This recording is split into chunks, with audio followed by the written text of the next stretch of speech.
Чем лучше чистить закоптившееся стекло камина? Специальными средствами или народными? Сейчас выясним. Одну часть стекла я протру мокрой тряпкой, которую макнул в золу.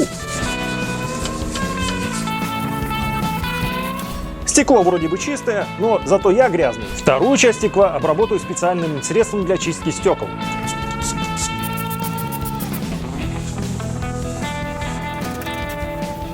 Оба средства неплохо справились со своей задачей, однако от золы остался белесый след. Так что лучше все же доплатить чуть больше 100 рублей и сделать все красиво. Плюс народного средства только в его дешевизне, а вот специальным средством можно чистить не только стекла каминов, а еще и жаровни, коптильни, фритюрницы и жароварочные плиты. А купить такое средство можно сам знаешь где – в Фарнаксе.